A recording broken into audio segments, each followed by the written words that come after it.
Student, आज इस video में हम लोग बात करेंगे, क्या प्राइवेट एमबीबीएस करना सही होगा कि गलत होगा?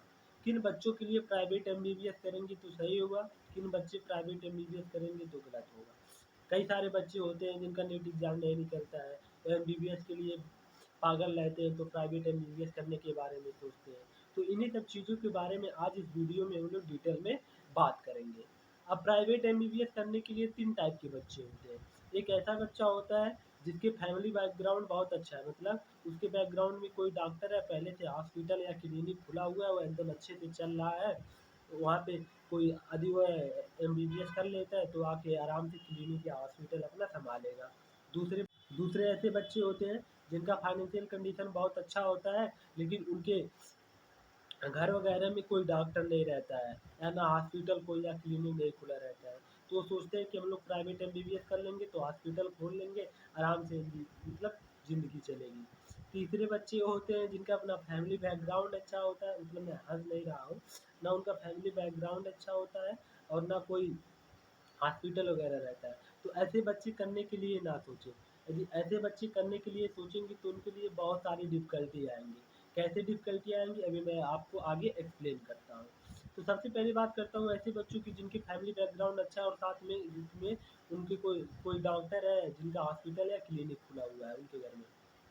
तो उन लोग एमबीबीएस कर लेते हैं तो कोई दिक्कत नहीं होगी, क्योंकि उनको बस उनका हॉस्पिटल अच्छे से चल रहा होगा, एक घर में कोई डॉक्टर की ज़रूरत होगी जो आए केवल हॉस्पिटल को मैनेज करे। तो उन लोग एमबीबीएस कर ले, कितना भी पैसा खत्म कर ले, 60 लाख 70 लाख, आके आराम से अपना बैठ जाएँगे हॉस्पिटल, क्योंकि उनका बना बनाया एक राज्य है।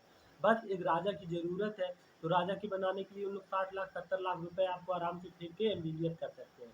लेकिन दूसरे ऐसे बच्चे जिनके पास पैसा तो बहुत है, लेकिन कोई हॉस्पिटल वगैरह या क्लिनिक नहीं है, तो ऐसे बच्चे के लिए मैं अपने यहाँ पे विचार रख रहा हूँ, उनके लिए एमबीबीएस सही नहीं होगा। क्योंकि यदि आप 5 साल में कितना भी आपका खर्चा पड़ेगा, कम से कम 60 लाख रुपए खर्चा पड़ेगा एमबीबीएस करने के लिए प्राइवेट से इंडिया में।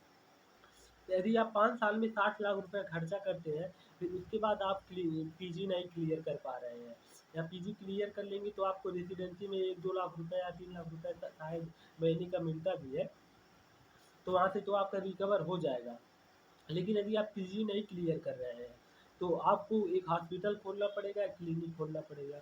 यदि आप एक क्लिनिक भी खोलते हैं, तो क्लिनिक को भी रन करने के लिए मतलब अच्छे तरीके से, जैसे एक अच्छे डॉक्टर की इनकम हो पाए महीने की 10 लाख, 15 लाख, 20 लाख एक क्लिनिक से, उस तरह चलने के लिए उस क्लिनिक को लगभग तो आपको 2 साल या डेढ़ साल, 1 साल जो भी लगे, 1 साल से तो कम लगेगा ही नहीं। 1 साल या 2 साल से कम लगेगा ही नहीं।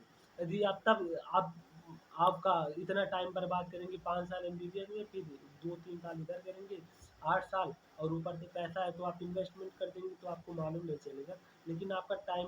तीसरे ऐसे बच्चे होते हैं जिनका फाइनेंशियल कंडीशन अच्छा नहीं होता है, लेकिन वो सोचते हैं कि किसी तरीके से हम लोग कुछ रुपए कुछ लोन ले लेंगे, कुछ घर से मैनेज कर लेंगे, एमबीबीएस कर लेंगे तो हमारा आसानी से सब कुछ हो जाएगा। लेकिन एमबीबीएस करने के बाद यदि आप पीजी नहीं क्लियर कर पा रहे हैं, तो आपको हॉस्पिटल या क्लिनिक खोलने के लिए फिर से पैसे की ज़रूरत पड़ेगी, और जब पैसे की ज़रूरत पड़ी और हॉस्पिटल और क्लिनिक खोल भी लेंगे, तो तुरंत आपका हॉस्पिटल और क्लिनिक चलेगा नहीं। आपको उसके लिए साल भर, 2 साल, 6 महीना जितना भी लगे, आपकी जैसी कैपेबिलिटी है, आपका जितना जल्दी आप अपने आप को सोसाइटी के अनुसार, जो मतलब पेशेंट है उनका एक्सपेक्टेशन है, उसके अनुसार ढाल पाते हैं, तो उतना ही आपका फ़ायदा रहेगा। तो आप जितना जल्दी चला पाते हैं उतना ही अच्छा रहेगा आपके लिए। तीसरे ऐसे बच्चे होते हैं जिनका फाइनेंशियल कंडीशन ठीक नहीं होता। वो सोचते हैं कुछ पैसे लोन ले लेंगे, कुछ पैसे इधर-उधर से इकट्ठा करके हम एमबीबीएस कर लेंगे, तो एमबीबीएस के बाद हमारी ज़िंदगी लाइफ़ सेटल हो जाएगी। ऐसा नहीं होता है।